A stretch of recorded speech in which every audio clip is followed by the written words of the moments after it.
মসজিদ কমিটির দাপট কি এবার শেষ হতে চলেছে, নাকি ইমাম ও খতিবদের হাতেই আসছে আসল ক্ষমতা?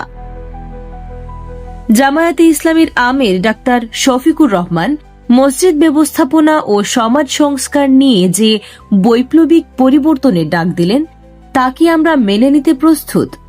তিনি স্পষ্ট ভাষায় বললেন, ইমামরা কারো করুণার পাত্র নন। তারা আমাদের জীবদ্দশায় নামাজের নেতা, আবার মৃত্যুর পর জানাজারও নেতা। মসজিদ কমিটি হবে ইমাম এবং খতিব সাহেবের পরামর্শের ভিত্তিতে।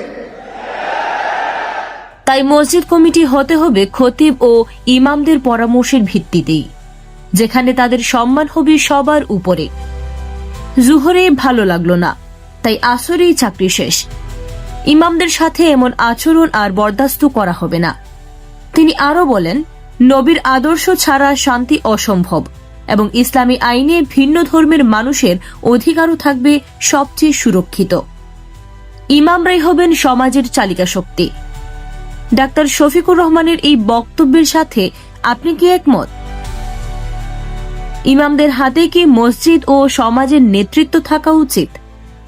কমেন্টে আপনার সুচিন্তিত মতামত জানান। এই ধরনের গুরুত্বপূর্ণ আপডেট পেতে আমাদের সঙ্গে থাকুন। বিজিএন টিভি 24, সংবাদ যেখানে, বিশ্বস্ততা সেখানে।